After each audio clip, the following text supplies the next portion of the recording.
नमस्कार मित्रांनो, आपण काहीतरी मोठं काम करावं, चांगले यश मिळवावे असे प्रत्येकालाच वाटत असते. मात्र काही लोकच असे यशस्वी होतात. कोण असतात ही माणसं? नेमके त्यांनाच यश कसे काय मिळते? ते सगळे इतरांपेक्षा काहीतरी वेगळं करत असतील ना? तुम्हालाही हे प्रश्न पडत असतीलच ना? या सगळ्या प्रश्नांची उत्तरे आता तुम्हाला मिळणार आहेत. या यशस्वी व्यक्ती बाहेरून आलेल्या नाहीत. हे सारे सोलापूरचे युवा भूमिपुत्र आहेत आणि सोलापूरची सेवा करत आहेत. हे यशस्वी भूमिपुत्र तुम्हाला या सर्व प्रश्नांची उत्तरे सांगणार आहेत युवा संवाद या खास टॉक शो मध्ये. यात तुमच्या भेटीला येत आहेत प्रिसिजन कॅम्पशॉपचे कार्यकारी संचालक करण शहा,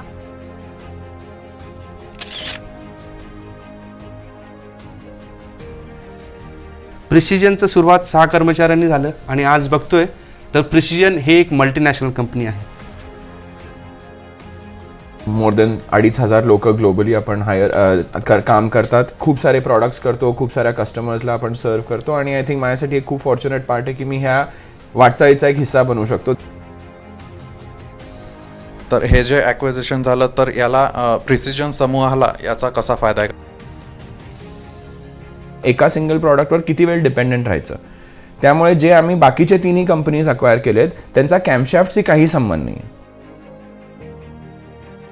तर ही रेट्रोफिटिंगची जी प्रक्रिया आहे तर ती नेमकी कशी आहे आणि प्रिसिजनचा नेमका काय रोल राहील?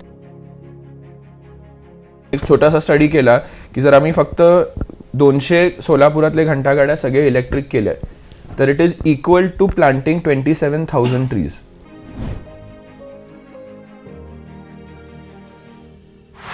नमस्कार, आगतम स्वागतम सुस्वागतम. मी प्राध्यापक रोहन कुरी. आज युवा संवाद 2022 च्या पहिल्या सत्रात सगळ्यांचे मनपूर्वक स्वागत करतो. युवा संवाद मी आज युवा संवाद 2022 किंवा युवा संवाद ही कल्पना काय आहे त्याबद्दल दोन शब्द बोलणार आहे. आज आपण युवा संवाद ह्या गोष्टी जे करतोय ह्याचं जे गाभा आहे हे युवा आहे. आज आपण बघतोय की युवकांनी युवकाला प्रेरित केलं पाहिजे.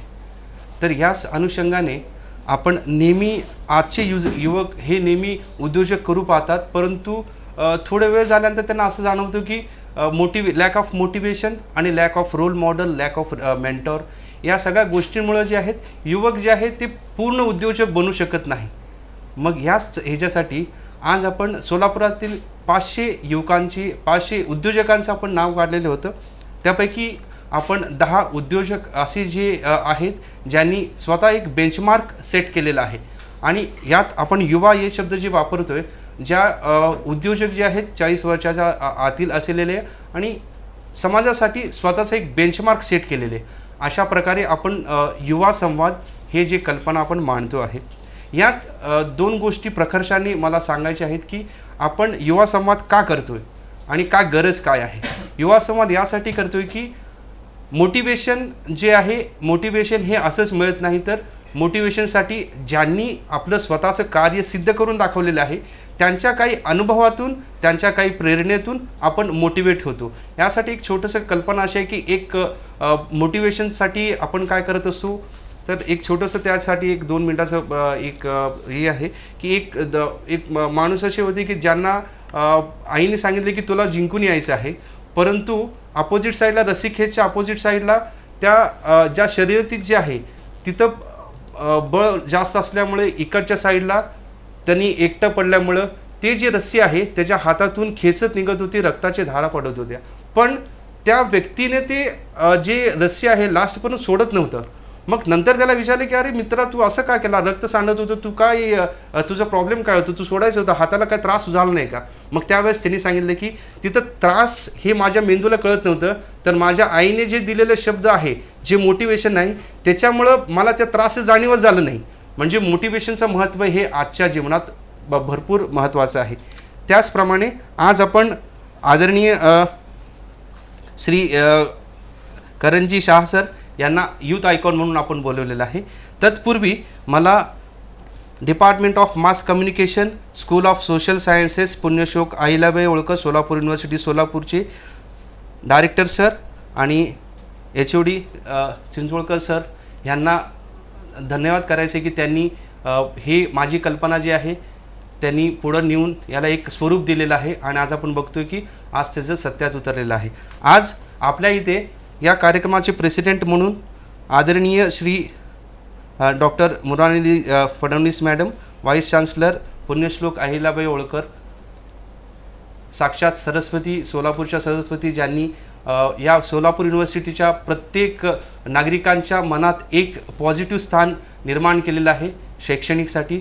मॅडम, तुमचं पुन्हा एकदा वेलकम. त्याचबरोबर आज आपले डायरेक्टर कांबळे सर इथे उपस्थित आहेत. सर, तुमचंही वेलकम. आणि आजचे प्रमुख आयकॉन आदरणीय श्री करणजी शाह सर, सर तुमचंही याच्यात वेलकम. ह्याचे कन्व्हेनर जे आहेत, युवा संवाद 2022चे कन्व्हेनर आज आपण रवींद्र चिंचोळकर सर जे आहेत त्यांनी सुद्धा इथं उपस्थित आहेत. सर धन्यवाद. त्यानंतर आज आपण जास्त वेळ न घेता आपण पुढच्या कार्यक्रमाला सुरुवात करणार आहे. त्यासाठी मी आपले director doctor GS Kamble sir यांना विनंती करतो की त्यांनी अध्यक्षांचं पुष्पगुच्छ देऊन स्वागत करावं. अध्यक्ष आदरणीय Shri doctor Mrinalini Fadnavis madam, vice chancellor Solapur university Solapur.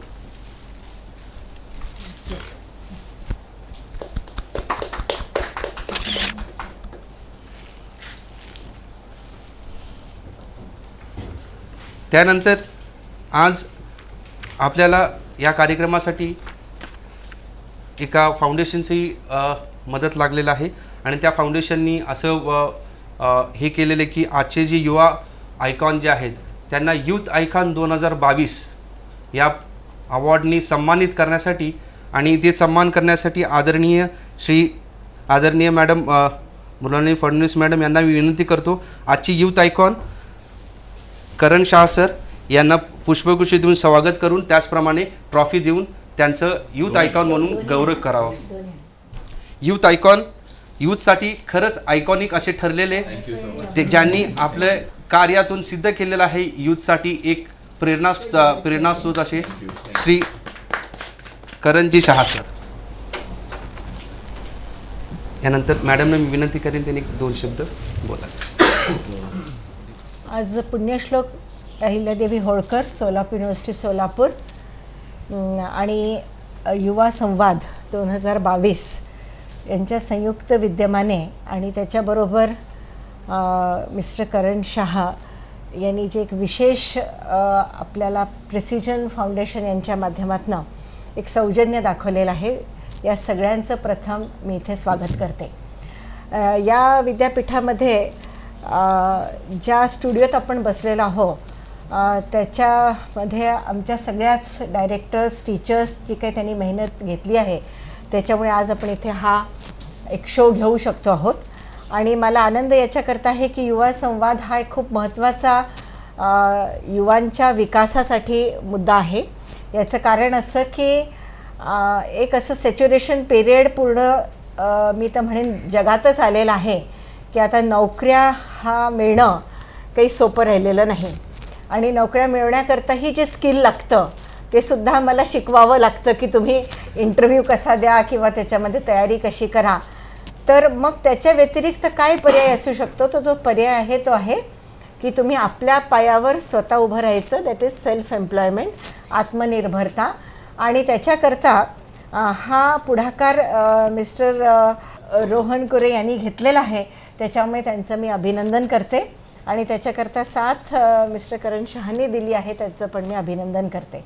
आपल्याला आज पुरस्कार पण मिळालेला आहे युवा संवाद 22चा. त्याच्याकरता माझ्याकडनं आणि माझ्या विद्यापीठाकडनं आपल्याला खूप खूप अभिनंदन. तसेच डॉक्टर कांबळे सर आणि डॉक्टर चिंचोळकर सर हे लोक नेहमीच या सगळ्या कार्यक्रमामध्ये ॲक्टिव्ह असतात आणि हा यांनी कार्यक्रम उचलून धरला आहे, त्यांच्यामुळे आपलं पण अभिनंदन. आता मला एवढंच इथे फक्त सांगायचं आहे की आमच्या विद्यापीठाने देखील एक इन्क्युबेशन सेंटर म्हणा किंवा ज्याच्यामध्ये एम्प्लॉयबिलिटी आणि एम्प्लॉयमेंट ओरिएंटेड कोर्सेस हा एक खूप मोठा फोर्स 2018पासून सुरू केलेला आहे. ज्याच्यामध्ये आम्हाला असं म्हणता येईल की जेव्हा शासन विचार करत होते की विद्यार्थ्यांना कसं पुढे आणलं पाहिजे, ही युवा शक्ती भारताची कशी वापरली पाहिजे आणि तो सगळा त्यांनी डॉक्युमेंट 2017ला सुरू केला. 2020मध्ये न्यू एज्युकेशन पॉलिसीच्या रूपात आला, पण आपल्या विद्यापीठाने 2018मध्येच ह्या सगळ्या प्रक्रियेला सुरुवात केली आणि त्याच्यामध्ये 136 कोर्स आज आमच्याकडे आहेत. सगळे लाईव्ह कोर्सेस आहेत, जे विद्यार्थ्यांना एक वेगळं कौशल्य त्यांचं जे असेल किंवा ज्यांचं ते पॅशन असेल किंवा त्यांचं एखादं राहून गेलेलं समजा क्षेत्र असेल त्याच्यामध्ये परत त्यांना आणण्याचा हा प्रयत्न किंवा नव्याने शिकण्याचा पण प्रयत्न आहे. आणि त्याच्यामुळे याच्या माध्यमातून आम्ही पुढची स्टेप घेतली, ज्याच्याकरता महाराष्ट्र शासनाने पण आम्हाला 2018मध्ये इन्क्युबेशन सेंटर हे दिलं आणि 5 वर्षात 5 कोटी म्हणजे एका वर्षात 1 कोटी मिळतील अशा पद्धतीचं आम्हाला ग्रँट मिळालेली म्हणजे मिळते आहे. त्याच्यामध्ये पहिला टप्पा आमचा झाला आणि त्याच्यातनं मला सांगायला आनंद होईल की 4 इन्क्युबिटीज आमच्याकडे आहेत आणि 8 इन्क्युबिटीज इन पाईपलाईन आहेत. त्याच्यामध्ये तुम्हाला ऐकून आनंदही होईल की अशा प्रकाराचे एक प्रोजेक्ट घेतलेले की ज्याच्यामध्ये असं समजलं जातं की रिसर्च आणि सगळ्या ज्या बाबी आहेत त्या सायन्स डॉमिनंट आहे. आम्ही त्याच्यामध्ये सोशल सायन्स पण असणारे इन्क्युबिटीज घेतलेले आहे. जसं फॉर एक्झाम्पल एका टीचरनी इथल्या तबल्याची निर्मिती केलेली आहे जी पूर्ण स्टोननी केली आहे आणि ॲक्च्युली तुम्ही बघाल तर म्हणजे जे ॲनिमल्स असतात त्यांच्या स्किननी तो तबल्याचे सगळे बनतात, तर तो इको फ्रेंडली असल्यामुळे आमच्या टीमने तो लगेच उचलून धरला आणि तो स्टोनमधनं जे म्युझिक किंवा त्याच्यातलं जे पिच किंवा व्हॉल्यूम निघतं इट इज बेटर दॅन जे आता तबले असतात, असा तो आमचा प्रयोग आता सुरू आहे.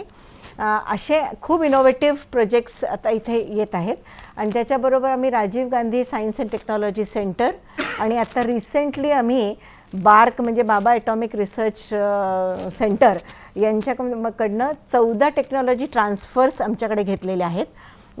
त्याच्यामध्ये पण आता 2 आमच्या मीटिंग्स ऑलरेडी होऊन गेल्या आहेत आणि आमचे सायंटिस्ट किंवा सोशल सायंटिस्ट जे आहेत ते त्यांच्या बार्कमध्ये 2 किंवा दिवसाच्या ट्रेनिंगला जातील आणि तसे मॉडेल्स आम्ही पुढे देतो आहोत. म्हणून या मीडियाचा उपयोग, या स्टुडिओचा उपयोग, या सगळ्या ज्या काही आम्ही ॲक्टिव्हिटीज घेत आहोत त्याचा उपयोग विद्यार्थ्यांना एका प्रकारे जसं आपण अगदी बरोबर बोलला की मोटिवेशन देण्याकरता होईल. कारण की असं जर एखादं विद्यापीठ किंवा आमचे सगळे प्राध्यापक त्याच्यावर मेहनत घेत असतील तर त्यांना त्यांच्यासमोर पण एक आदर्श राहू शकेल की आम्हाला काहीतरी आयुष्यामध्ये करायचं आहे आणि स्वतः करायचं आहे. म्हणून आम्ही विद्यार्थ्यांना सांगतो आहे की तुम्ही आपल्या पायावर तर उभं राहाच, पण आपल्याबरोबर आणखीन 4 लोकांना घेऊन उभं राहा, म्हणजे जेणेकरून तुम्हाला हा जो प्रकल्प आहे आमचा त्याचा पुढे नेता येईल. आणि आमच्या प्रकल्पाशीच आपलं फाउंडेशन जोडलं असल्यामुळे मला आज इथे अत्यंत आनंद होत आहे की आपण याची इथे सुरुवात करत आहात. आमच्या पण या स्टुडिओचा पहिला असा ओपन कार्यक्रम आहे आणि अवॉर्डचा पण कार्यक्रम आहे, त्यामुळे मला अत्यंत आनंदाने सांगावंसं वाटतं की असं याच्या पुढे आम्हाला अनेक गोष्टी नेता येतील. आणि सोलापूरमध्ये आणि सोलापूरच्या बाहेर या स्टुडिओची आता खूप चर्चा झालेली आहे. मी जिथे कुठे जाते याचा विषय निघतोच आणि त्याच्यामुळे मला आनंद आहे की अशा पद्धतीने विद्यापीठाचं नाव आणि त्याच्यामधनं क्वालिटी प्रोडक्ट हा काढण्याचा आम्ही प्रयत्न करतो आहे. आपल्याला परत युवा संवादचा आपण एवढा विचार करून आमच्या विद्यापीठामध्ये आणण्याचा प्रयत्न केला त्याच्याकरता खूप खूप धन्यवाद. आज या कार्यक्रमासाठी आपण नोट ऑफ थँक्ससाठी आपले युवा संवादचे कन्व्हेनर आदरणीय डॉक्टर रवींद्र चिंचोळकर सरांना मी विनंती करतो की त्यांनी एक औपचारिकता पूर्ण करावी. आजच्या या युवा संवाद कार्यक्रमासाठी या ठिकाणी अध्यक्षस्थानी विराजमान असलेल्या विद्यापीठाच्या कुलगुरू आदरणीय डॉक्टर मृणालिनी फडणवीस मॅडम, त्याचप्रमाणे ज्यांना आज हा यूथ आयकॉन पुरस्कार मिळालेला आहे ते उद्योजक श्री करंजी शहा, त्याचप्रमाणे या ठिकाणी उपस्थित असलेले स्कूल ऑफ सोशल सायन्सेसचे संचालक डॉक्टर गौतम कांबळे सर, त्याचप्रमाणे ह्या युवा संवाद कार्यक्रमाचे मुख्य समन्वयक प्राध्यापक रोहन कुर्री सर, आपण सर्वजण या ठिकाणी या स्टुडिओमध्ये आलात आणि हा कार्यक्रम आपण यशस्वी केलात, तर त्याबद्दल मी सर्वांचे आभार मानतो. धन्यवाद. आगतम स्वागतम सुस्वागतम. मी प्राध्यापक रोहन कुरी आज युवा संवाद 2022साठी आजचे यूथ आयकॉन आदरणीय श्री करंजी शहा यांचं पुनश्च वेलकम करतो.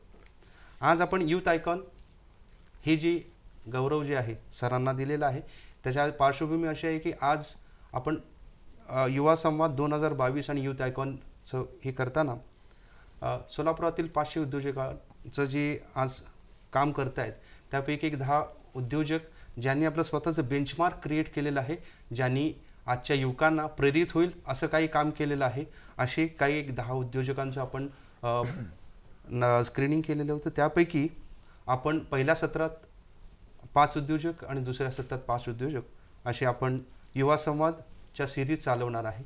युवा संवाद हे एक talk show with youth icons असं हे प्रकार आहे. आणि यूथ आयकॉन म्हणताना आजचे जे यूथ आयकॉन जे आहेत आदरणीय श्री करणजी Shah, executive director Precision Camshafts Limited Solapur, त्यांचं आज आपण युवा संवाद त्यांच्याशी युवा संवाद करणार आहे. युवा संवादचा गाभा एकच राहील, युवकांनी युवकांना प्रेरित करावं. ज्या युवकांनी स्वतःला सिद्ध केलेलं आहे त्या युवकांनी पुढच्या युवकांना, बाकीच्या युवकांना जे उद्योजक बनू इच्छितात किंवा उद्योजक किंवा चांगले एक एम्प्लॉई बनू इच्छितात त्यांच्यासाठी त्यांनी त्यांचा स्वतःचा अनुभव सांगून आजच्या युवकांना प्रेरित करावं, हेच ह्याच्या मागं कारण आहे. तर मी आज सरांना पहिलं प्रश्न असं आज आमचं असं राहील सर, आपण बघतोय प्रिसिजन हे जे समूह आहे चेतन फाउंड्रीपासून आपण प्रिसिजनचं जे आहे आपण बघतोय आदरणीय स्वर्गीय सुभाषरावजी शहा सर, त्यांनी चेतन फाउंड्री, त्यानंतर आमचे सगळ्यांचे रोल मॉडेल आदरणीय यतीनजी शहा सर, त्यांनी प्रिसिजन कॅम्पशॉफ्ट, आणि आता तुम्ही जे डायव्हर्सिफिकेशन इन प्रोडक्ट असं हे 3 टप्प्यातील काम पाहता आपल्या कुटुंबाला एक औद्योगिक वारसा लाभलेला आहे, पार्श्वभूमी लागलेला आहे. आपला उद्योजिक कौटुंबिक पार्श्वभूमी लागली आहे. जसं मी म्हणालं की चेतन फाउंड्रीचे आदरणीय सुभाषरावजी शहा सर, ते यतीन सर, ह्या सगळ्या कौटुंबिक उद्योगाचा वारसा तुम्ही पाहिलात सर. प्रिसिजनचं सुरुवात 6 कर्मचाऱ्यांनी झालं आणि आज बघतोय तर प्रिसिजन हे एक मल्टीनॅशनल कंपनी आहे. तर या सगळ्या वाटचालीबद्दल सर, या सगळ्या वाटचालीबद्दल आपल्याला काय म्हणायचं? फर्स्ट ऑफ ऑल थँक्यू कुर्री सर, मला हा पुरस्कार दिला तुम्ही आणि मला बोलवलं इथे आणि ह्या प्रोग्राममध्ये इन्क्लूड केलं. ह्या सगळ्या बॅकग्राऊंडबद्दल मला फक्त 2 गोष्टी म्हणायच्या आहेत की एक आहे की मी अतिशय फॉर्च्युनेट आहे की ह्या फॅमिलीमध्ये आहे किंवा ह्या बॅकग्राऊंडमध्ये आहे, कारण की माझ्या ग्रँडफादरनी एक बिझनेस चालू केला होता सोलापुरात. त्यांच्या वडिलांनी सुद्धा सोलापुरात एक ट्रेडिंग बिझनेस होता त्यांचा. माझ्या वडिलांनी स्क्रॅचपासून चालू केलं. 1992मध्ये जेव्हा ते चेतन फाउंड्रीचा पार्ट होते त्यांनी डिसाईड केलं की खूप सारे फॅमिली मेंबर्स असल्यामुळे ते म्हणले की मी बाहेर येऊन स्वतःचं काहीतरी चालू करीन. सो तेव्हा खूप धाडसाची स्टेप होती ही त्यांच्यासाठी की एक सेट बिझनेसमधनं बाहेर येऊन काहीतरी स्वतः चालू करणं. आणि जसं तुम्ही म्हणालात 1000 स्क्वेअर फुटाच्या शेडमध्ये 6 लोक घेऊन त्यांनी चालू केली ही वाटचाल आणि ती 600 लोक आणि 600 कॅम्पशॉफ्ट फक्त त्यावेळेस करायचो. आणि बघता बघता आपण आज एक मल्टीनॅशनल कंपनी आहोत आणि मोर दॅन 2500 लोक ग्लोबली आपण काय करतो काम करतात आणि खूप सारे प्रॉडक्ट्स करतो, खूप साऱ्या कस्टमर्सला आपण सर्व करतो. आणि आय थिंक माझ्यासाठी एक खूप फॉर्च्युनेट पार्ट आहे की मी ह्या वाटचालीचा एक हिस्सा बनवू शकतो. That is one thing. आणि दुसरी गोष्ट आहे की एक मोठी रिस्पॉन्सिबिलिटी सुद्धा आहे माझ्यासाठी की हे पुढे कसं घेऊन जायचं आणि ह्याला एक नवीन दिशा कशी दाखवायची, अजून मोठं कसं करायचं, अजून लोकांपर्यंत कसं पोचायचं. आणि हे सगळं करत असताना कुठेतरी एक ऑलवेज सोलापूरशी काहीतरी एक आहे डेफिनेटली आहे.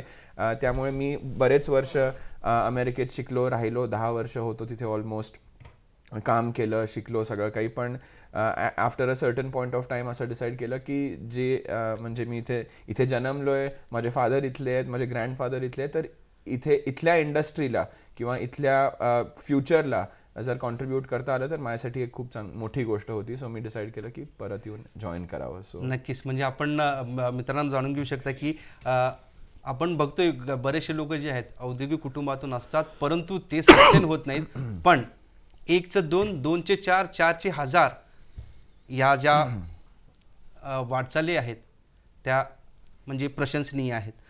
सर, मी शैक्षणिक क्षेत्रातून आहे, 10 वर्ष झाले मी एका इंजिनिअरिंग कॉलेजमधून काम करतोय. तर नेहमी आमचा एक एक विषय असतो की आपण जे शिक्षण देतोय त्याबद्दल काय, कसं आहे, बेंचमार्क कसं आहे, या सगळ्या गोष्टी. सर आपलं जे शैक्षणिक वाटचाल बघतोय तर आपण पर्ड्यू युनिव्हर्सिटीमधून मेकॅनिकल इंजिनिअरिंग केलं, Right. त्यानंतर जगातील नामांक अशा हार्वर्ड युनिव्हर्सिटीमधून मॅनेजमेंटचा कोर्स केला. सर आपल्याला त्यातील ज्या शिक्षण प्रणाली आहेत, इथल्या शिक्षण प्रणाली आहेत, आपण दोन्ही ज्या गोष्टी आहेत जवळून पाहिलेल्या आहात. सर आपल्याला मला हेच विचारायचं आहे की गेल्या आता आपल्याला हेच विचारायचं आहे की सर तिथला अनुभव कसा होता आणि आपल्या आणि पाश्चिमात्य ज्या एज्युकेशन सिस्टीम आहे त्यामध्ये काय फरक काय जाणवलं सर, आणि काय आपण चांगलं केलं पाहिजे. दोन्ही इन्स्टिट्यूट्सबद्दल थोडंसं वेगळं बोलतो. पर्ड्यू युनिव्हर्सिटीमध्ये ऑब्व्हियसली मी मेकॅनिकल इंजिनिअरिंग शिकलो, अगदी टेक्निकल एज्युकेशन होतं, आणि हार्वर्डमध्ये MBA केला मी, तर तो एक मॅनेजमेंट किंवा जनरल मॅनेजमेंट एज्युकेशन होतं.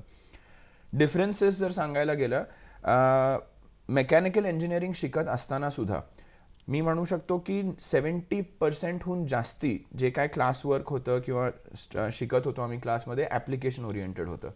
खूप कमी गोष्टी आम्ही थिअरीमध्ये किंवा पेपरवर किंवा असं शिकलो. काही उदाहरणं दिलं तर मी एका ट्रसेसच्या क्लास होता आम्हाला मेकॅनिकल इंजिनिअरिंगमध्ये, तर ते आम्हाला ब्रिजच्या समोर जाऊन बसवायचे. हा ब्रिजला काय झालं तर तुटेल, कसा बांधायला पाहिजे, एक्सेट्रा. हे असं एक कंबशन इंजिन्सवरती कोर्स होता, फोर्डनी स्पॉन्सर केलेला असा काहीतरी प्रोग्राम होता तो, वेर पहिल्या दिवशी आम्हाला एक इंजिन आणून दिलं क्लासमध्ये, आणि तो कोर्स होता की ह्या इंजिनला पूर्ण डिसअसेंबल करा, प्रत्येक कंपोनंट बद्दल शिका आणि पुन्हा असेंबल करा हे इंजिन. सो आता ते इतकं व्हिज्युअली बसलेलं आहे डोक्यात की अजून सुद्धा आठवतात ते काही गोष्टी. सो ॲप्लिकेशन ओरिएंटेड जे म्हणतो, जे लॅबमध्ये काम करणं होतं, ग्रुप्समध्ये काम करणं होते, खरे रिअल वर्ल्ड प्रोजेक्ट्स करणं, तर बरेचसे आमचे क्लासमधले प्रोजेक्ट सुद्धा इंडस्ट्रीशी कनेक्टेड होते. की इंडस्ट्रीला एखादा प्रोजेक्ट आहे त्यांनी आम्हाला दिला आणि आम्ही त्यांना 4 महिन्यात तो आम्हाला कंप्लीट करून त्यांना द्यायचा आहे, आणि ह्यात फक्त ग्रेडसाठी नव्हतं तर त्या इंडस्ट्रीचं खरं काम अडलेलं होतं त्याच्यात. सो असे खूप सारे गोष्टी होते जे ॲप्लिकेशन ओरिएंटेड होते. अदर थिंग इज जे थोडासा डिफरन्स मी बघितला की एक कंटिन्युअस टेस्टिंग पिरियड असतो ते 4 वर्षांसाठी, म्हणजे इंजिनिअरिंगमध्ये. जे मी इथे थोडासा डिफरन्स काय बघितला आहे की जनरली टर्मच्या एंडला एक्झाम्स असतात, त्याच्या आधी प्रेपरेटरी लीव्ह असते, आणि मग स्टुडंट्स अभ्यास करून परीक्षा देऊन जातात. आता ते किती राहतं ते माहिती नाही मला एक्झॅक्टली. व्हेरॅज डिफरन्स आमच्याकडे असा होता की दर 15 दिवसांना एक्झाम्स होते, दर 15 दिवसांना, आणि every exam counts to the last grade, म्हणजे जे क्युम्युलेटिव्ह आहे. दर 15 दिवसांचे एक्झाम्स शेवटच्या ग्रेडला काउंट करतात. तुम्ही क्लासमध्ये बसता हेच 20% तुमचं ग्रेड आहे. तुम्ही क्लासमध्ये किती बोलता ह्याच्यावर पण ग्रेड डिपेंडंट आहे. सो ह्या सगळ्यामुळे काय होतं, एक क्युम्युलेटिव्ह लर्निंग आहे आणि एक कॉन्स्टंट हॅमरिंग जे म्हणतो आपण, कॉन्सेप्टचा जो हॅमरिंग आहे की तुम्हाला दर 15 दिवसांना परीक्षा द्यायची आहे, कुठली ना कुठली तरी, whether it is practical, whether it is written, whether it is oral, काही ना काहीतरी असतं, पण एक कॉन्स्टंट लर्निंग आहे. सो असं नाही आहे की 4 महिने काही नाही केलं, अभ्यास केला, परीक्षा दिली आणि संपलं. That does not happen. So हे एक 2 डिफरन्सेस होते इंजिनिअरिंगमध्ये. आणि आय थिंक सगळ्यात महत्त्वाचं वॉज की एक ग्लोबल युनिव्हर्सिटी आहे, त्यामुळे जगभरातले स्टुडंट्स येऊन शिकतात तिथे, आणि प्रत्येकाची वेगळी पर्स्पेक्टिव्ह असते, त्यामुळे ते एक डेफिनेट ॲडव्हान्टेज आहे तिथे शिकण्याचं. आय थिंक ते इंजिनिअरिंग रिलेटेड सांगू शकतो. हार्वर्ड तर म्हणजे जे जसं आपण म्हणतो की it is a truly life changing experience. 10-15 हजार लोक अप्लाय करतात एव्हरी इयर, आणि फ्यू हंड्रेडला फक्त ॲडमिशन मिळतं तिथे, आणि खूप फॉर्च्युनेट होतो मी. In fact one of the youngest student in the class होतो during the 2 years that I was there. पण अगेन आय थिंक त्यातला डिफरन्स असा होता compared to, I would not want to compare it to any college or any curriculum in specific, but तिथला difference काय आहे मी सांगतो. we want to see for the Kaizen only we are asking, म्हणजे त्यातून काहीतरी आपण स्मॉल इम्प्रूव्हमेंट होणार. So जे तुम्ही केस मेथड ऐकलंय का, I don't know, Harvard business स्कूलचा एक पद्धत आहे शिकवण्याची, which is called the case method. तुम्ही मार्केटिंग शिकवत असाल, अकाउंटिंग शिकवत असाल, फायनान्स शिकवत असाल, कुठलाही सब्जेक्ट घ्या मॅनेजमेंटमधला, आम्हाला फक्त केस मेथडनी शिकवला गेला. 2 वर्षात एकही लेक्चर नव्हतं, एकही नाही, not one single presentation, not one book, nothing, अजिबात नाही. केस मेथड म्हणजे काय की आम्हाला आज उद्या क्लास आहे, आज आम्हाला एक त्या बिझनेस, एक रिअल बिझनेस वरती एक केस स्टडी लिहिलेली आहे. ती कधी कंपनी चालू झाली, त्याची वाटचाल काय होती, एक्सेट्रा एक्सेट्रा एक्सेट्रा, आणि एका पॉईंटला येऊन थांबते ती केस. आणि मग ती तुम्ही वाचायची आहे, सगळा अभ्यास करायचा आहे, सगळं करायचं आहे. क्लासमध्ये जाऊन जेव्हा तुम्ही बसता, तुम्हाला प्रोफेसर म्हणतो ही तुम्ही कंपनीबद्दल सगळं काही वाचलेलं आहे, आणि तो कुठलाही सब्जेक्ट असू शकतो, कंपनीबद्दल सगळं काही वाचलेलं आहे, तुम्ही आता CEO आहात त्या कंपनीचे. ह्या परिस्थितीला तुम्ही काय केलं असतं? Okay. Every class was like this. What would you do if you are in the driver's seat, you are the CEO, you have to take this decision. Now these decisions could be many. की तुम्हाला लोकांना fire करायचं आहे का, तुम्हाला plants बंद करायचे आहेत का, नवीन प्लांट चालू करायचा आहे का, नवीन फार्मा इंडस्ट्रीमध्ये नवीन ड्रग कसा बनवायचा आहे आपल्याला, काही म्हणजे द ॲप्लिकेशन्स कॅन बी फार and wide. But always the discussion in class was what would you do. And what we learned out of that is ki one, you have to really think hard on what that case study means. And once you have taken a stand, आम्हाला कायम सांगायचे की एकदा तुम्ही एक बाजू घेतली की तुम्ही आयदर हे करू शकता किंवा हे करू शकता. एक बाजू घेतली की ती तुम्ही डिफेंड करायची. How you are going to justify, how will you justify and how will you defend it. आणि मजा ह्यात कशी असायची, पहिले 20 मिनिटं प्रोफेसर तुमच्याशी बोलतोय. ओके, तुम्हाला काय वाटतंय, असं 90 मुलं बसलेत क्लासमध्ये, सगळे व्हेरियस बॅकग्राऊंड. विचार करा, म्हणजे काही डॉक्टर्स आहेत, लॉयर्स आहेत, आर्किटेक्ट्स आहेत, इंजिनियर्स आहेत, बँकर्स आहेत, सगळ्या प्रकारचे लोक आहेत, मिक्स लोक. आणि तो प्रोफेसर सगळ्यांना पहिले विचारतोय 20 मिनिटं, आणि मग it is an open discussion between the class. Okay. So एकाच बिझनेसबद्दल, एकाच केसबद्दल 90 लोकांचे वेगळे पर्स्पेक्टिव्ह आहेत, टोटली वेगळे पर्स्पेक्टिव्ह आहेत. आणि माझ्या पर्स्पेक्टिव्हला तुम्ही मे बी अग्री करत नाही, आणि आम्ही भांडायचो क्लासमध्ये, डिबेट करायचो, पण स्टँड धरायचा कायम. At the end of this all we might still disagree, but we both have our ways to get to the objective. आणि ते झाल्यानंतर ते ज्या कंपनीचा खरा CEO होता त्याला क्लासमध्ये आणायचे. Okay, that's great. आणि ही वुड देन एक्सप्लेन की मी असं केलं होतं, what he did. And it could be 90 लोकांचे 90 पर्स्पेक्टिव्ह आहेत, त्याचा 91st पर्स्पेक्टिव्ह असू शकतो. It can be anything. So we got to learn so much about, आणि बेसिकली हाय प्रेशर सिच्युएशन्समध्ये काम कसं करायचं हे शिकवायचे. आणि तुम्ही कायम म्हणजे कुठल्याही, आता कॉलेजमध्ये असो, इंडस्ट्रीत असो, कुठेही असो, तुम्हाला कायम लोकांसोबत काम करायचं आहे. एकटं तर कोणी कुठेच काम करू शकत नाही. It taught us how to work with 90 people, how to agree on something, how to disagree, but respectfully disagree, and then gain some perspective. की मी खूप लोकांना एक एक्झाम्पल दिलं आहे की एक केस होती की प्लांट बंद करायचं आहे, त्याचे काय काय कॉन्सिक्वेन्सेस होऊ शकतात. सो एक कोणीतरी लॉयर क्लासमध्ये होता, तो म्हणतो की ह्याचे किती वर्कर्सचे कॉन्ट्रॅक्ट्स आहेत, त्याचा काय होईल. इंजिनियर तो क्लासमध्ये बसला, तो म्हणतो अरे हे मशीन्स विकून आपण काही पैसे करू शकतो का. सो बँकर म्हणतो की ह्याला आपण ह्याचं लोन रिस्ट्रक्चरिंग करून ह्याला बेटर करू शकतो का कंपनीला. प्रत्येकाचे वेगळे पर्स्पेक्टिव्ह आहेत. Every professional has their own. Exactly. And everybody is studying management there, right. So end of the day some of my friends have gone and run hospitals, some are running film studios, some are running industries like me or whatever it is, but we learned all together. So कमाल असं मला वाटलं की केस study म्हणतात. मी म्हटलं तुम्ही finance आणि accounts कसं शिकवणार केस स्टडीनी, म्हणजे book keeping, debit, credit, balance sheet, हे ते. सो आमचा पहिला क्लास होता, आम्हाला ॲपल कंपनीची बॅलन्स शीट दिली. आणि ते म्हणले हे आम्हाला, आणि जे बँकर्स वगैरे होते त्यांना माहिती आहे काय आहे, पण डॉक्टर्स, लॉयर्स आम्हाला काही माहितीच नाही. So our professor said please explain what this balance sheet means, what is the meaning of asset, what is the meaning of liability, what does हे सगळे नंबर्स जे आहेत, अर्थ लावा ह्याचा काहीतरी. सो असं कधी आम्हाला बोर्डवर शिकवलंच नाही कधी की हे इथं मायनस करा, प्लस करा. Real world, everything real world. So that was and I think that method of teaching has been adopted by many universities around the world, including our IIMs. A lot of the courses that are taught there are using this method. The same now. methodology. Yeah, same methodology. What the pedagogy. Exactly. Okay, Yeah. that's great. So A small, addition question with this one. See, many of the students are wanted to go for the higher studies in, especially for abroad. Yeah. But at the end of the time, the basics are, missing somewhere. So how do you advise them where to take a right decision and how to take it Yeah. if somebody want to go for higher studies in abroad? Yeah, I think one is how you do in college ना, म्हणजे तुम्ही engineering समजा इथून करून तुम्हाला M.Tech साठी वगैरे बाहेर जायचं आहे, तर तुम्ही कसं परफॉर्म केलंय त्या 4 वर्षात तो एक पॉइंट झाला. Okay. तो थोडा सेपरेट ठेवू आपण, कारण की प्रत्येकाचं वेगळं आहे.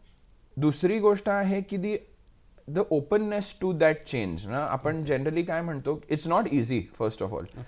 बाहेर जाऊन शिकणं हे म्हणण्यासाठी खूप सोपं आहे, पण तिथे जाऊन तिथल्या पद्धतींना ॲडजस्ट करणं, तिथल्या लोकांना ॲडजस्ट करणं, जेवण खाण, वेदर, स्नो, सगळं म्हणजे 1000 गोष्टी आहेत which is very different from here. So म्हणजे लिटरली गेटिंग कम्फर्ट झोनमधनं काढून कुठेतरी एका डिफिकल्ट परिस्थितीत ठेवलेल्यासारखं आहे. तर पहिली ती मानसिक तयारी आहे का आपली ते करण्यासाठी, that is one. Second is that when you are going and applying to business schools, MBA schools किंवा इवन इंजिनिअरिंग मास्टर्स करण्यासाठी कोणी तुम्हाला फारसा असं टेस्ट करत नाही आहे की तुमचं टेक्निकल नॉलेज किती चांगलं आहे. माझा जो इंटरव्ह्यू होता हार्वर्डमधला, मला एकही प्रश्न विचारला नाही मॅनेजमेंटवरती, एकही प्रश्न विचारला नाही इंजिनिअरिंगवरती, माझ्या फॅमिली बिझनेसवरती, काही नाही. सगळे प्रश्न असे होते की तुम्ही विचार कसा करू शकता, म्हणजे तुम्हाला What is your aptitude and what is your can you think on your feet? Can you think quickly? Can you be in the situation and adapt quickly? हे सगळे गोष्टी बघतात. आणि सगळ्यात महत्त्वाचं की तुमचे सॉफ्ट स्किल्स कसे आहेत, की तुम्ही लोकांशी कसं बोलता, तुम्हाला तुमचा थॉट, तुम्ही कितीही हुशार असलात, इमॅजिन करा की you are a great scientist and you are extremely clever, you have fantastic ideas, but you can't present them. What do you do with that? It's very difficult to do that. Na? So I think what we have been trained to do in college and in universities is ki learn to express yourself, be presentable by yourself or in a team, put your thoughts on paper. So all of हे जे soft skills म्हणतो आपण, आणि हे फक्त I would not से की हे फक्त युनिव्हर्सिटीला अप्लाय करायचं जर तुम्हाला बाहेर जायला, त्यासाठीच फक्त शिकू नका. Industry, as industry, when we hire people, we don't ask them तुला मायक्रॉन कळतं का किंवा कॅमशाफ्ट कळतं का. In fact we don't expect you to know a camshaft, because there are not that many companies in India or around the world जे camshaft फक्त बनवतात.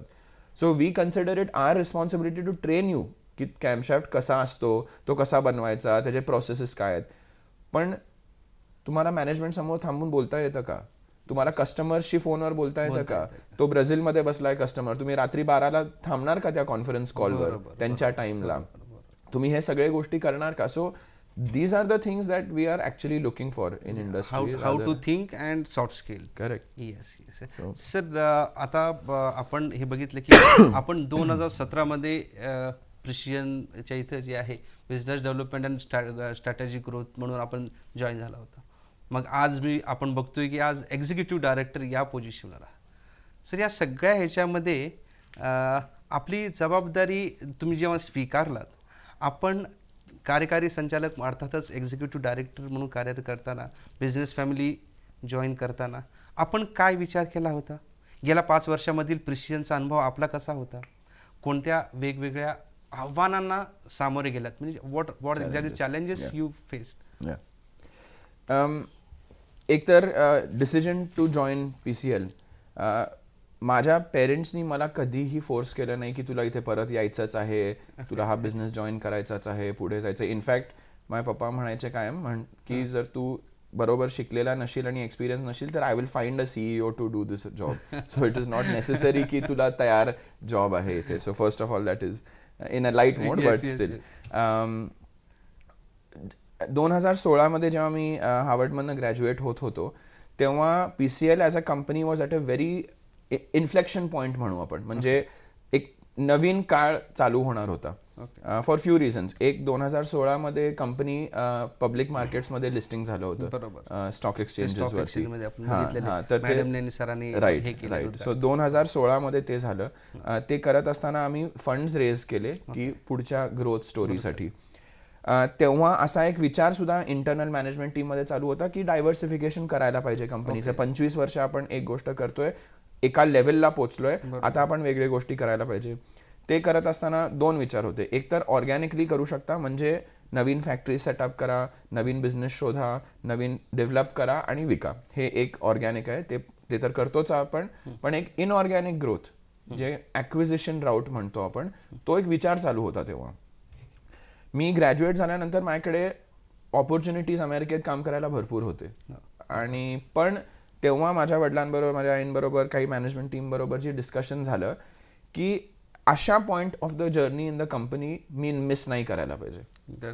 So if I would not have come back in 2016, जे 16, 17, 18 मध्ये झाले गोष्टी बरेचसे, ते मी miss केले असते किंवा आय डोंट नो, म्हणजे वेगळं काय झालं असतं, I don't no. So it was an appropriate time for me to come back and join the company, I think. In many ways it added to our management bandwidth. म्हणजे एक support राहिला माझ्या वडिलांना, ज्यांनी इतकं म्हणजे झिरोपासून हे केलेलं आहे, त्यांना एक हेल्पिंग हँड इफ आय मे से. आणि तेव्हापासून आम्ही मग ठरवलं की एकदा जॉईन केलं आहे तर इनिशियल रोल जसं तुम्ही म्हणलात बिझनेस डेव्हलपमेंट का होता, की PCL ॲज अ कंपनी फक्त काय काय करते from a plant of perspective आणि फ्रॉम अ बिझनेस पर्स्पेक्टिव्ह, हे समजून घेणं फार महत्त्वाचं होतं माझ्यासाठी. काही नवीन करण्या अगोदर आमचे प्लांट्स कसे चालतात, आमचे लोक कसे आहेत, आमचे प्रोसेसेस काय आहेत, आमचे कस्टमर्स कोण आहेत, त्या प्रत्येक कस्टमरला मी जाऊन भेटणं, त्यांच्याबरोबर नवीन बिझनेसेस डिस्कस करणं, नवीन प्रॉडक्ट्स डिस्कस करणं, हे सगळं बरंच वर्ष, 1.5 वर्ष, आणि अजून सुद्धा तो प्रोसेस चालू आहे. असं नाही की तो रोल संपला, तर तो चालूच आहे. पण 2017 मध्ये कंपनीने खूप एक सिरियस नोटवरती ॲक्विजिशन स्ट्रॅटेजी ही चालू केली. आणि मी आणि आमची फायनान्स टीम, आमची लिगल टीम आणि मॅनेजमेंट टीम असं मिळून आम्ही 8 महिन्यात 3 कंपनीज अक्वायर केले, जे कुठल्याही कंपनीसाठी अतिशय चॅलेंजिंग आहे. तर मेमको ही नाशिकमधली कंपनी, MFT ही जर्मनीतली कंपनी, इमॉस ही नेदरलँड्समधली कंपनी, असं बॅक टू बॅक आम्ही केले. चॅलेंजिंग होतं खूप, कारण की मी कधी न केलेल्या गोष्टी करत होतो. प्रोसेस चालू होते की ती कंपनी आहे काय, ती करते काय, त्यांना जाऊन व्हिजिट करणं, तिथल्या मॅनेजमेंटला भेटणं, तिथल्या कस्टमर्सला भेटणं, समजून घेणं कंपनी काय करते. त्यानंतर एक ड्यू डिलिजन्स प्रकार असतो की ह्या कंपनीची पूर्ण कुंडली काढणं, चालू झाल्यापासून आतापर्यंत काय काय केलंय ह्यांनी, ड्यू डिलिजन्स, ड्यू डिलिजन्स. तर जनरली एक लीगल फर्म अपॉइंट करतो आपण किंवा एक ऑडिटर अपॉइंट करतो आपण, आणि ते पूर्ण म्हणजे त्या कंपनीच्या जन्मापासून आतापर्यंत काय काय केलंय त्यांनी, चुकीच्या गोष्टी पण आणि चांगल्या गोष्टी पण. सो हे सगळं एक रिपोर्ट बनतो. त्या रिपोर्ट बनल्यानंतर आम्ही मग ॲडवायझर्स सोबत ठरवतो की हे सगळं पेपरवर दिसतंय, ही आजची कंपनीची ही परिस्थिती आहे, टर्नओव्हर एवढा आहे, प्रॉफिट एवढं आहे, हे एवढं आहे, ह्याचं व्हॅल्युएशन काय आहे ह्या कंपनीचं. सगळ्यात महत्त्वाचा टॉपिक आहे. म्हणजे तुमच्याकडे कंपनी आहे, ती तुम्हाला विकायची आहे, तुम्ही म्हणता मला 100 पाहिजेत ह्यासाठी, मला वाटतंय हे सगळं बघून की 10च द्यायला पाहिजेत. So true value of the company काय आहे, हे सगळं निगोसिएशनमध्ये होतं. आणि त्या सगळ्या निगोसिएशनमध्ये मी आणि सगळे आमची टीम पार्ट होती. म्हणजे 6, 7 महिने लागतात अशा टाईपच्या ड्यू डिलिजन्स आणि निगोसिएशनला, व्हॅल्युएशनला. आणि मग सगळा लिगल पेपरवर्क चालू होतो की शेअर्स ट्रान्सफर करणे, हे ते सगळं, तो कॉम्प्लिकेटेड आणि डिटेल्ड प्रोसेस आहे. तर त्यात सगळ्यात इन्व्हॉल्ड होतो. आणि मग त्याच्यानंतर आम्ही खरं म्हणतो की जो 8-9 महिने आधीचा काळ आहे ॲक्विजिशन करण्याच्या आधीचा, तो वाटतो सगळ्यात चॅलेंजिंग, पण तो ॲक्च्युली सगळ्यात सोपा पार्ट आहे.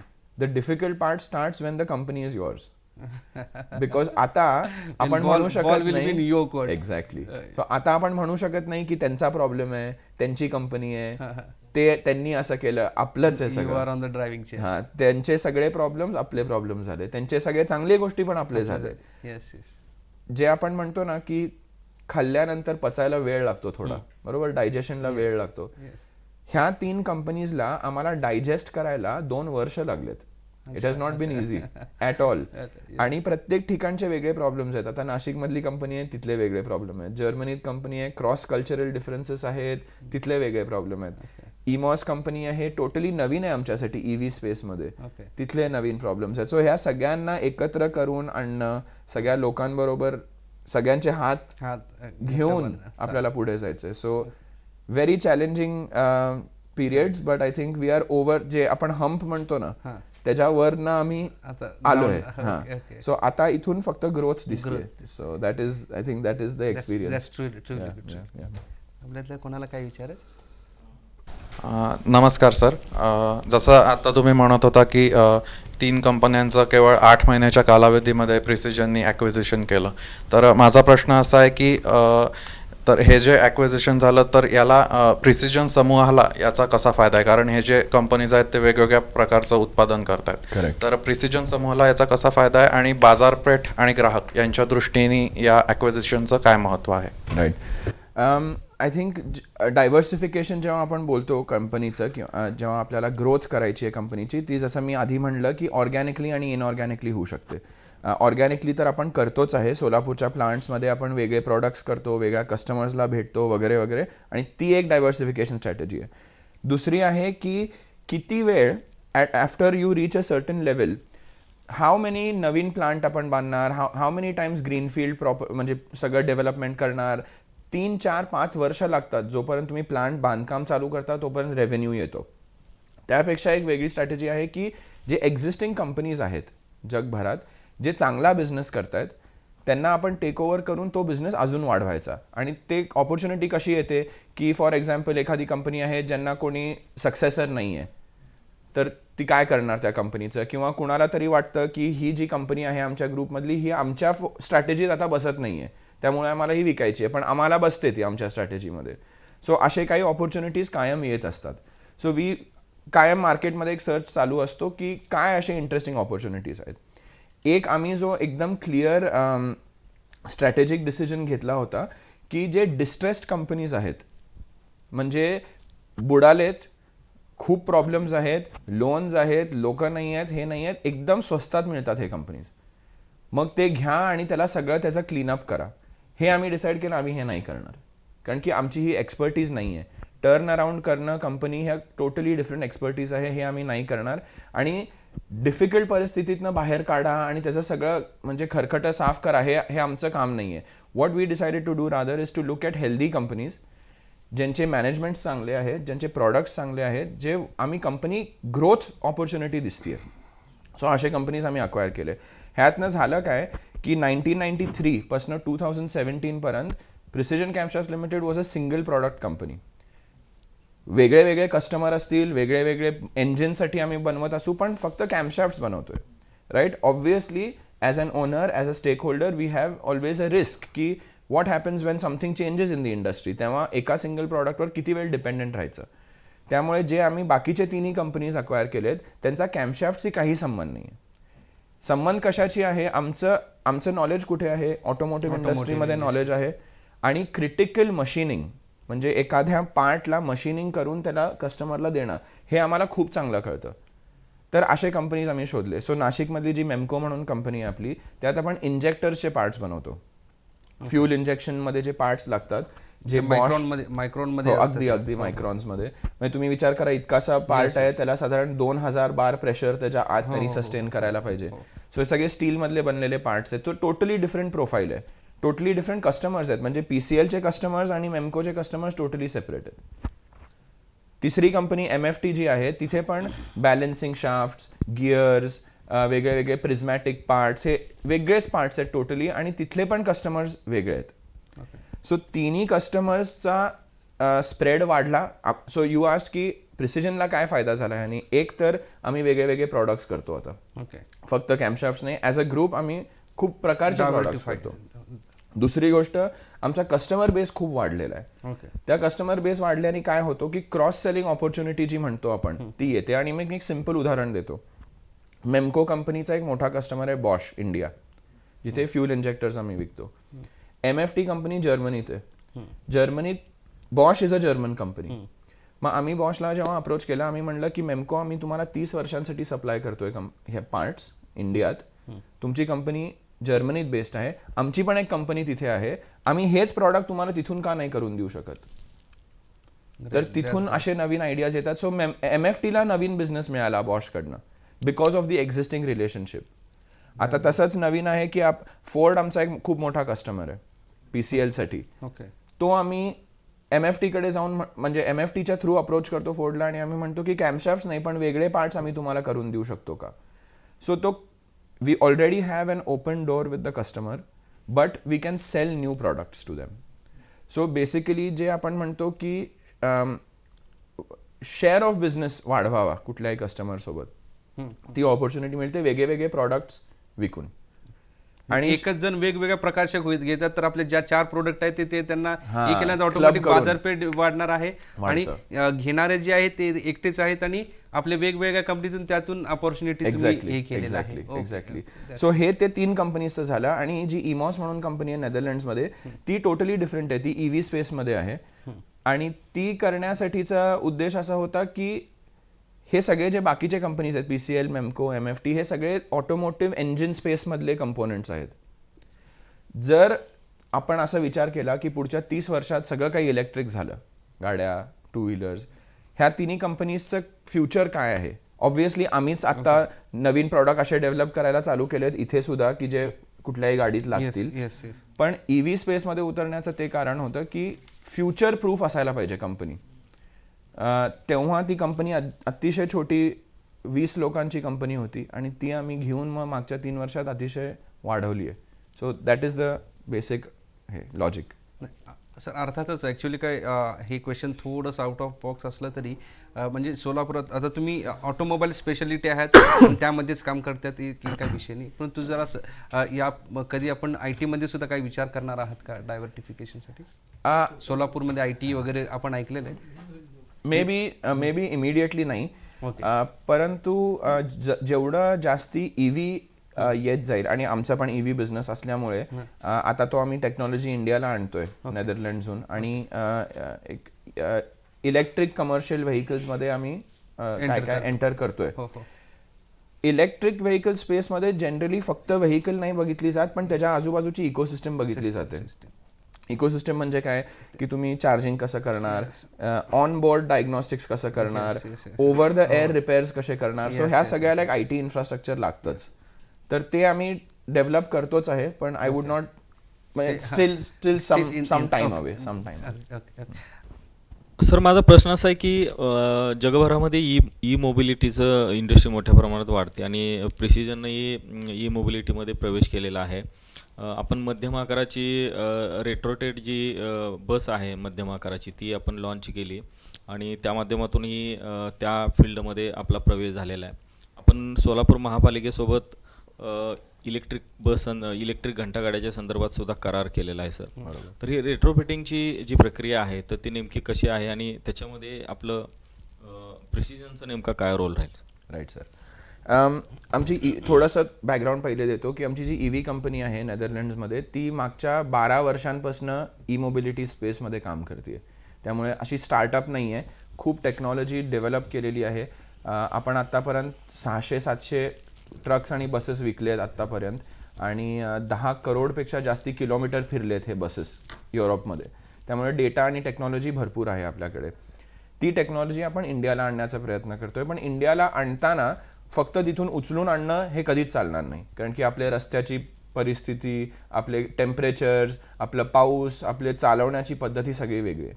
त्यामुळे डिझाईन स्टेजपासून थोडेसे चेंजेस करावे लागतात त्याला. आणि मोस्ट इम्पॉर्टंटली की जे सगळे कंपोनंट लागतात त्या इलेक्ट्रिक व्हेकलमध्ये ते जर तुम्ही इंडियातनं नाही घेतले आणि लोकलाइज नाही केले तर ते कधीच सक्सेसफुल होणार नाही, कारण की कमर्शियली वायबल होणार नाही ते जर इम्पोर्ट करत राहिलो आपण तर आयडिया अशी होती ह्या बससाठी की रेट्रोफिटिंग करायचं. रेट्रोफिटिंग म्हणजे काय की तुम्ही ॲज अन एंड कस्टमर आहात, तुमच्याकडे व्हेकल आहेत, ट्रक, बस, घंटागाडी, LCV जे काय असेल ती तुम्ही डिझेलवरती चालवताय, 3-4-5 वर्ष चालवलेली आहे ती गाडी, ती तुम्ही आमच्याकडे आणायची.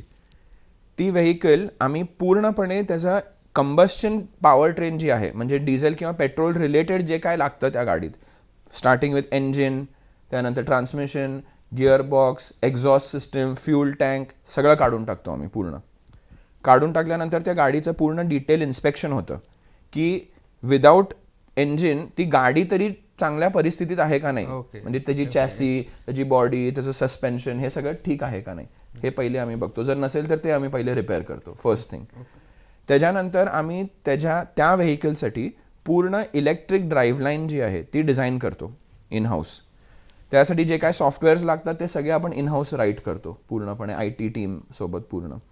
आणि मग आपण वेगळ्या वेगळ्या सप्लायर्सकडनं ते कंपोनंट सोर्स करतो. म्हणजे मेन कंपोनंट जर म्हणायला गेलं तर बॅटरीज मेन आणि मोटर, इलेक्ट्रिक मोटर जी असते आणि बरेचसे पॉवर इलेक्ट्रॉनिक्स असतात ते चालवायला, हे आपण सगळे सोर्स करतो आणि त्या जुन्या गाडीवर आपण हे बसवतो. बसवून झाल्यानंतर त्याचं इन हाऊस टेस्टिंग पण करतो आणि मग गव्हर्नमेंट एजन्सीसोबत म्हणजे ARAI जी एजन्सी आहे पुण्यात त्यांच्यासोबत आपण टेस्टिंग करतो आणि मग आपण RTOकडे जाऊन त्याला रिसर्टिफाय करून विकू शकतो पुढे. Okay okay. This is called retrofitting. म्हणजे एक्झिस्टिंग व्हेकलला इलेक्ट्रिकमध्ये कन्वर्ट करून वापरा. हे जे फायदे काय आहेत, एक की तुम्हाला नवीन इलेक्ट्रिक गाडी घेण्याची गरज नाही आहे, तुमच्याच गाडीला तुम्ही इलेक्ट्रिक म्हणून वापरू शकता. एकदा कन्वर्ट झाली की मिनिमम 5 ते 6 वर्ष तुम्हाला त्याला वापरता येईल पुढे. बिकॉज वेअर अँड टेअर हा प्रकार जो आहे डिझेल इंजिनमध्ये किंवा पेट्रोल इंजिनमध्ये तो नाहीच आहे. कारण की जर तुम्ही पेट्रोल इंजिन कम्पेअर केलं इलेक्ट्रिक ड्राईव्हलाईनशी, जनरली पेट्रोल डिझेल इंजिनमध्ये 2 ते 3 हजार मूव्हिंग पार्ट्स आहेत. कॅम्पशाफ्ट एक पार्ट झाला, क्रँकशाफ्ट एक पार्ट झाला, पिस्टन्स पार्ट झाले, असे 2 ते 3 हजार पार्ट आहेत. इलेक्ट्रिक ह्याच्यात मोजून 20 पार्ट असतील moving parts. So wear and टेअरच खूप कमी आहे, मेंटेनन्सच खूप कमी आहे, ऑपरेटिंग कॉस्ट अतिशय कमी आहे. सो तुम्ही ॲज अन एंड कस्टमर विचाराल मला काय फायदा इलेक्ट्रिक करून, तर एक एक्झाम्पल देतो. जी आम्ही बस केली इलेक्ट्रिक, ती जर तुम्ही डिझेलवर चालवली तर त्याचा पर किलोमीटर कॉस्ट साधारण 20 रुपये येतो पर किलोमीटर चालवण्यासाठी. ती सेम बस आम्ही इलेक्ट्रिक केली, त्याचा आत्ता करंटली जी आम्ही रोड ट्रायलवरती बघतो तो 4 रुपये पर किलोमीटर येतो खर्च फक्त. तुम्ही ऑलमोस्ट 75% सेव्हिंग करताय पर किलोमीटर. तर ते 16 रुपये मल्टिप्लाय तुम्ही महिन्याला समजा 10,000 किलोमीटर, किती म्हणजे ह्यूज सेव्हिंग आहे. त्याच्यानंतर तुम्हाला जे रिपेअर आणि मेंटेनन्स करावा लागतो नॉर्मल गाडीवर त्याच्या साधारण 50% कमी खर्च येतो इलेक्ट्रिक. आणि बराचसा आम्ही सॉफ्टवेअरवरनच फिक्स करू शकतो, तुम्हाला येण्याची पण गरज नाही. Okay okay okay. सो हे सगळे बेनिफिट्स आहेत त्याचे. आणि म्हणून आम्ही मग डिसाईड केलं की हे सगळं नेदरलँडमध्ये चाललंय, ठीक आहे इंडियात हे आम्ही करू शकतो का. सगळ्यात सोपा आमच्यासाठी काय असलं असतं की आम्ही जे इंग्लंडमध्ये बस विकतो तिथे आणून ठेवायची आणि सगळ्यांना दाखवायची बघा आमची बस आहे. पण मग सगळे पुढचे प्रश्न आम्ही विचार करतो, तुम्ही इथे केली आहे का, कितीला विकणार, कोण सर्व्हिस करणार, हे सगळे प्रश्न येतात. मग आम्ही म्हटलं असं नको, आपणच करू. सो आपण एक 6-7 जणांची टीम सेटअप केली. सगळे चांगले एक्सपर्ट्स आहेत ह्या फील्डमधले, पुण्यात आहे ती टीम आत्ता.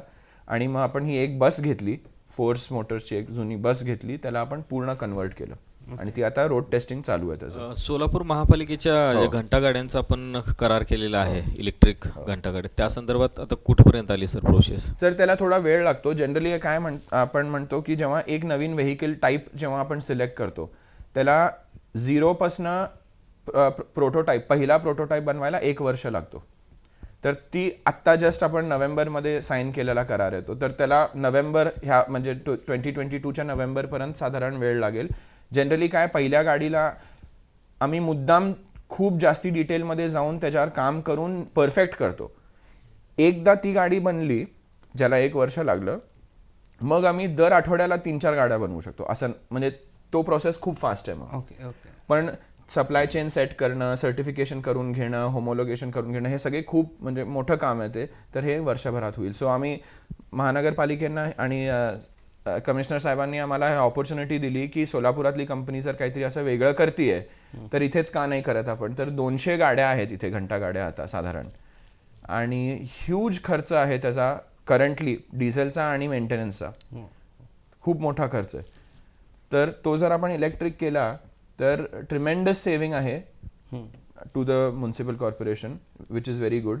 आणि हे घंटागाड्या सगळ्या आपल्या सिटीच्या आत फिरत आहेत, त्यामुळे पोल्युशन सगळ्यात जास्ती ह्यांचंच आहे. म्हणजे जे गाड्या हायवेवर फिरत आहेत ते आपण म्हणजे आपल्याला जाणवत नाही, पण सिटीच्या आतलं जर आपण पोल्युशन कमी करू शकलो तर का नाही. डेफिनेटली. आम्ही एक छोटासा स्टडी केला की जर आम्ही फक्त 200 सोलापुरातले घंटागाड्या सगळे इलेक्ट्रिक केल्या तर it is equal to planting 27,000 trees.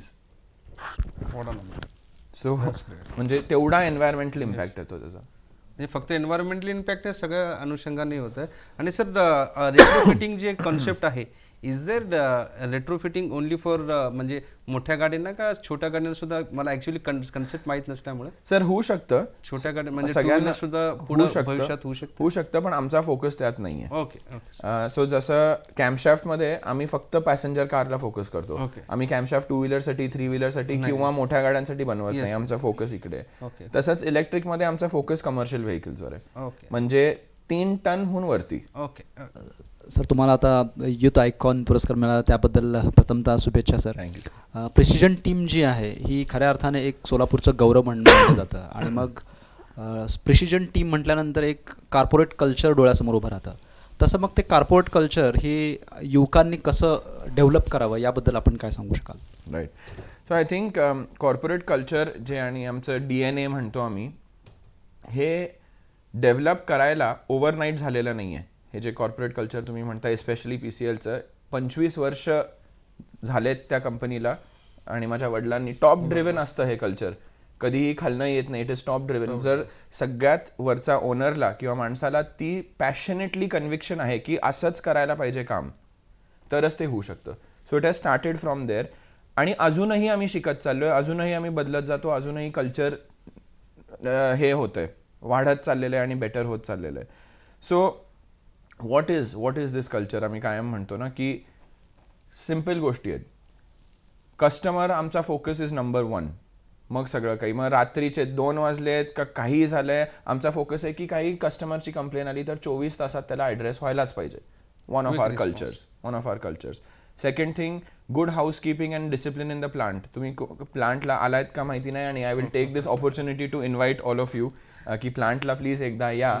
कारण की इतक्या अनबिलिव्हेबल अमाऊंट ऑफ डिसिप्लिन आणि क्लेनलीनेसमध्ये आम्ही ऑपरेट करतो की तुम्हाला असं वाटणार नाही की ही फाउंड्री एन्व्हायरमेंट आहे. म्हणजे आम्हाला त्याचा साक्षी मी आहे. मी ऑलरेडी म्हणजे भरपूर वेगवेगळ्या इंडस्ट्रीज फिरतो आणि प्रिसिजनला सुद्धा भरपूर व्हिजिट केलेलं आहे. त्यावेळेस इव्हन डिसिप्लिनचं जर सांगायचं, सिक्युरिटीवाला सुद्धा सांगितलेलं असतं की त्यांनी त्या पिवळ्या पट्टीच्या इकडे चाला सर. म्हणजे आम्हाला माहीत जरी असेल तरी ते सांगतात we I am yes I have seen. मी so there are these some small things जे असं धर्म बनत गेलाय आमचा तो ऑलमोस्ट, आणि आता ते सगळ्यांच्या रक्तात गेलेलं आहे.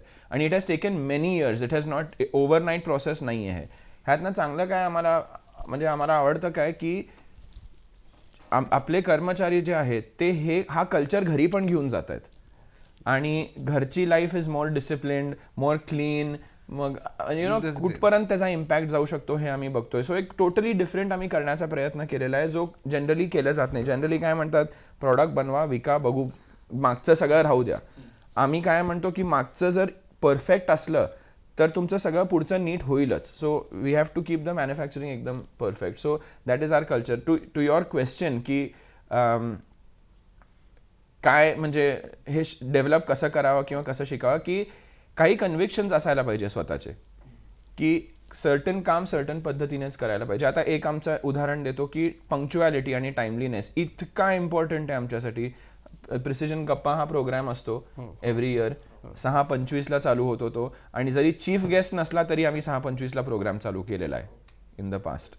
सो टाइम इतका इम्पॉर्टंट आहे. का कुणाचा टाइम वेस्ट करायचा किंवा स्वतःचा टाइम वेस्ट करायचा. सो हे अशा गोष्टी आहेत. सो लोकांना मी हेच सांगेन की जर तुम्हाला काही कन्व्हिक्शन्स असतील आणि काही पॅशन असेल तर ती तुम्ही कन्सिस्टंटली फॉलो केली तरच त्याचा कल्चर बनतो. सो आम्ही काय म्हणतो की जर तुम्ही आमच्या प्लांटला येऊन गेलात आणि काहीतरी नवीन बघितलं, ते तुम्ही 1 दिवस कराल, 2 दिवस कराल, 3 दिवस कराल, 4थ्या दिवशी विसराल, ते नाही कल्चर डेव्हलप होणार.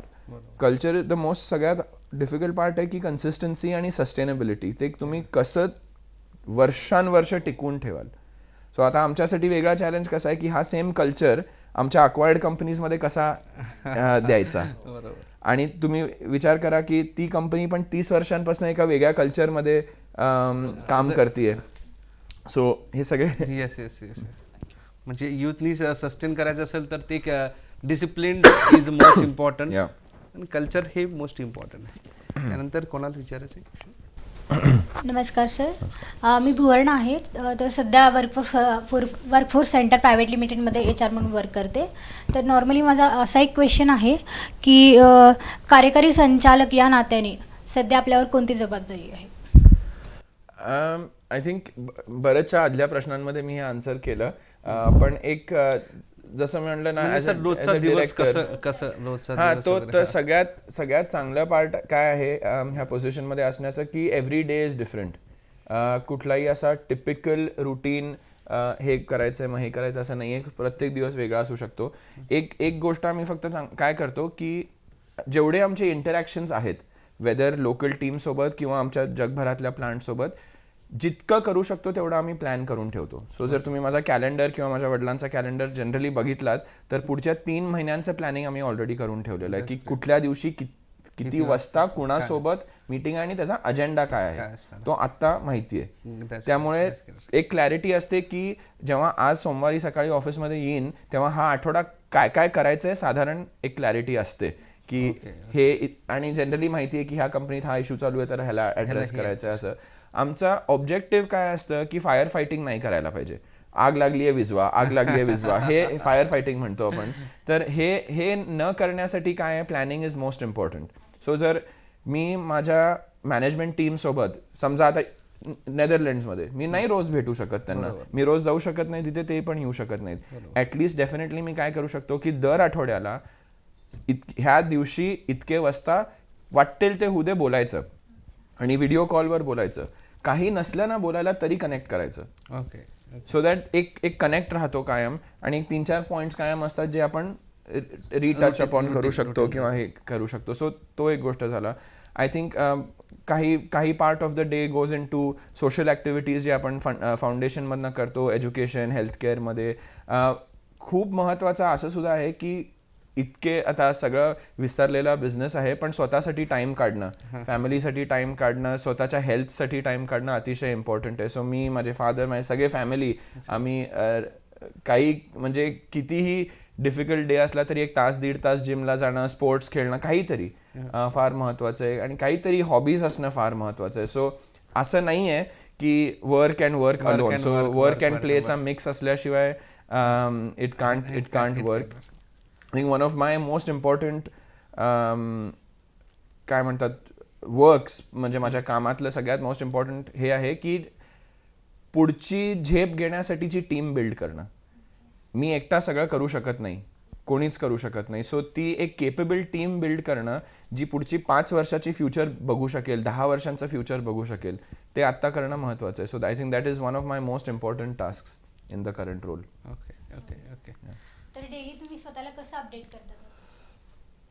अपडेट करतो आय थिंक आपल्या normal channels through social media, news etcetera हे तर आहेतच. पण खूपदा प्रयत्न करतो की ज्या कॉलेजेसमधनं किंवा ज्या इन्स्टिट्यूशन्समधनं मी शिकलो आहे त्या लोकांशी कनेक्टेड राहणं कायम. वेदर हार्वर्ड, वेदर पर्डू, तिथले प्रोफेसरशी मी कॉन्टॅक्टमध्ये असतो, माझ्या कॉलिग्स किंवा क्लासमेट्ससोबत कॉन्टॅक्टमध्ये असतो आणि काही ना काहीतरी नवीन शिकायला मिळतो. सो आणि इवन इफ आय म्हणजे मुंबईला समजा मी गेलो कधीतरी कामासाठी गेलो तर संध्याकाळी तिथल्या कोणीतरी जो एक फ्रेंड होता तो काहीतरी वेगळ्या फील्डमध्ये काम करतोय आणि ट्रिमेंडस काम करतोय तर त्यांच्याकडनं शिकायला मिळतो. सो दिस इज असंच अपडेट राहू शकतं. आणि कायम बुक्स वाचणं, डॉक्युमेंटरीज बघणं. सो अपडेट म्हणजे लर्निंग नेव्हर स्टॉप्स.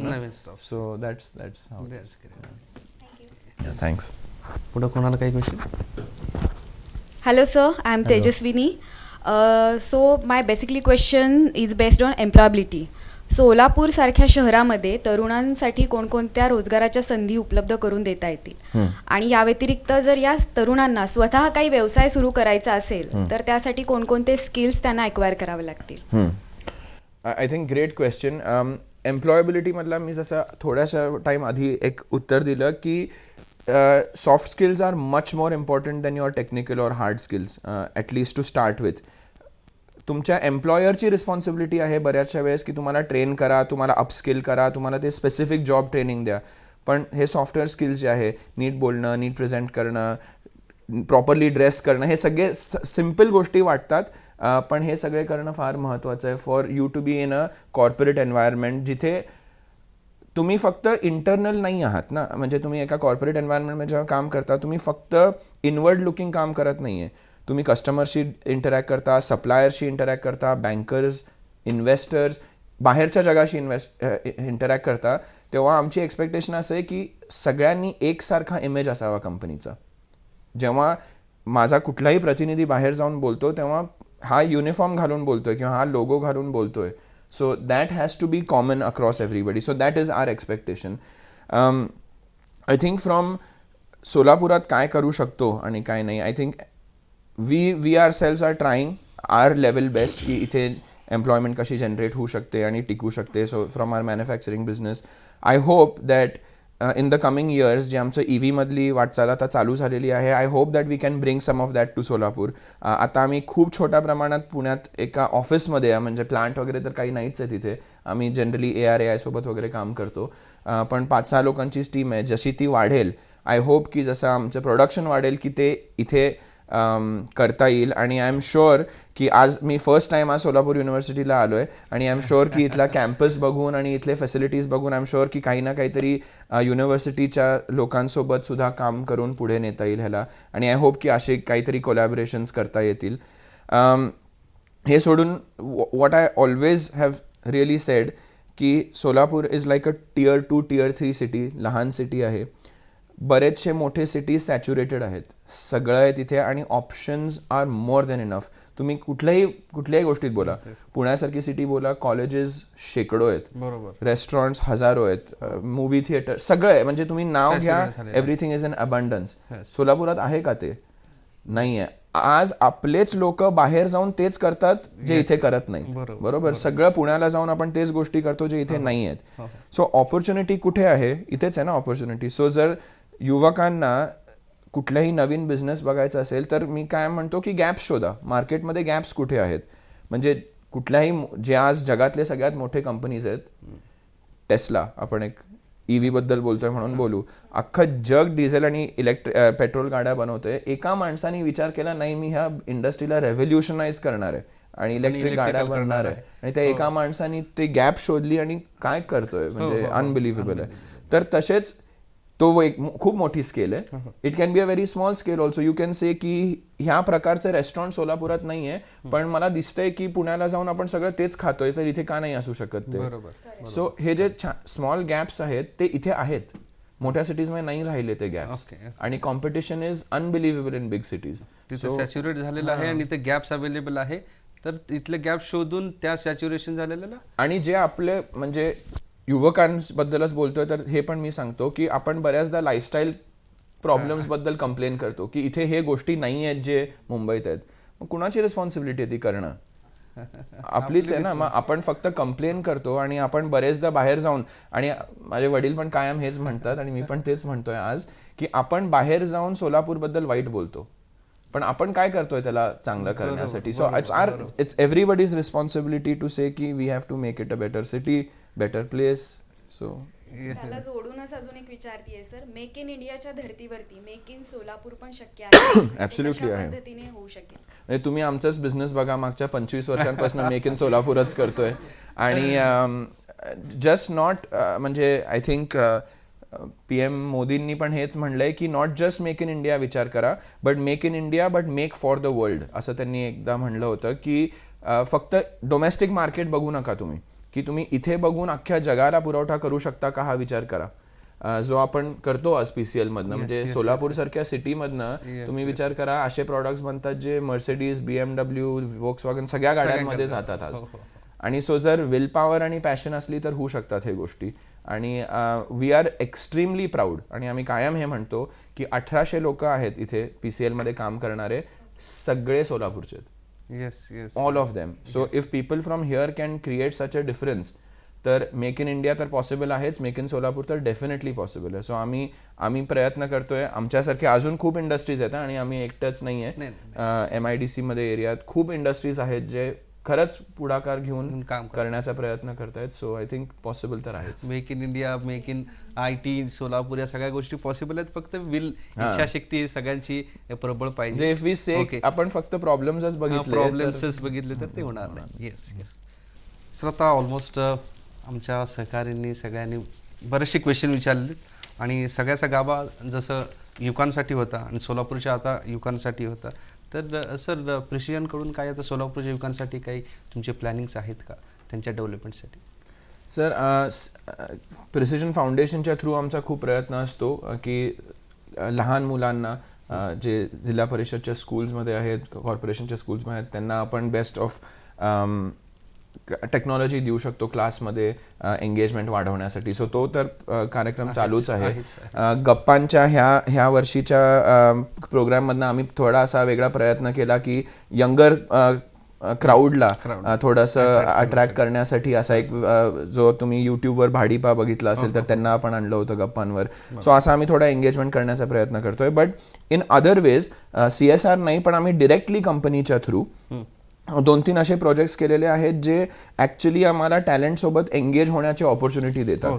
एक असं एक्झाम्पल देतो की ऑर्किड कॉलेजसोबत आपण एक प्रोजेक्ट केला मागच्या वर्षभरात, जिथे त्यांना तिथले एक प्राध्यापक मेतन सर आहेत, तर त्यांनी म्हणलं की एक आपल्याला 2 सीटर सोलर गाडी बनवायची आहे, तर ते कसं आपण करू शकतो. सो ऑर्किड कॉलेज, PCL आणि डसॉल्ट इंजिनिअरिंग, मोठी फ्रेंच कंपनी, असं मिळून आपण एक प्रोजेक्ट चालू केला जो PCLच्या प्रेमायसिसमध्ये दररोज 20-25 मुलं येऊन, इंजिनियर्स येऊन त्यांनी एक गाडी तयार केली ॲक्च्युली, जी चालतीये आता प्युअरली सोलरवर. सो ह्याच्यातनं आम्हाला काय मिळालं की एकतर आमच्या कॅम्पसमध्ये येऊन हे काहीतरी नवीन तयार झालं, त्या स्टुडंटसोबत आम्हाला इंटरॅक्ट करण्याचा प्रयत्न केला. सो आणि त्यांना एक कॉर्पोरेट कल्चर आणि कॉर्पोरेट वर्किंगची सवय लागली, बिकॉज ते जेव्हा आमच्या प्लांटमध्ये यायचे रोज, त्यांना ते सेम टॅग, टाईमवर येणं, टाईमवर जाणं, हे करणं, लाईनीत चालणं, एव्हरीथिंग. सो त्यांना ती एक वेगळी सवय लागली. So I think win win situation होतं. हे एक प्रोजेक्ट होता. असे आम्ही प्रयत्न करत असतो की जितक्या जास्ती कॉलेजेस आणि स्टुडंटसोबत आम्ही याला एंगेजमेंट करता येईल तेवढं आम्ही करतो डिरेक्टली. Yes sir. मला वाटतं की आपण सगळ्या सर्वांगीण अष्टपैलू क्वेश्चन्स आपण सरांना विचारलेत आणि सरांनी त्याचं म्हणजे बेस्ट उत्तर दिलेलं आहे. सरांचं ज्या पूर्ण आपल्या क्वेश्चनमधून जे आन्सर दिलेले आहेत, यातून नक्कीच आज आपले युवक भरपूर काही घेतील आणि पुढं काहीतरी आपल्याला करून दाखवतील. याच आशेने मी हा कार्यक्रम संपवतो. यासाठी आपल्याला सोलापूर युनिव्हर्सिटीच्या स्टुडिओमध्ये ज्या सहकारी आपल्या सगळ्यांनी मदत केलेलं आहे, सोलापूर युनिव्हर्सिटीनी जे आपल्याला चान्स दिलेला आहे, department of mass communication, social sciences, Swayamvijay foundation, Maulana आझादनी जे पॉलिटेक्निकनी जे आपल्याला मदत केलेलं आहे, सगळ्यांचे आभार आणि धन्यवाद. थँक्यू. धन्यवाद.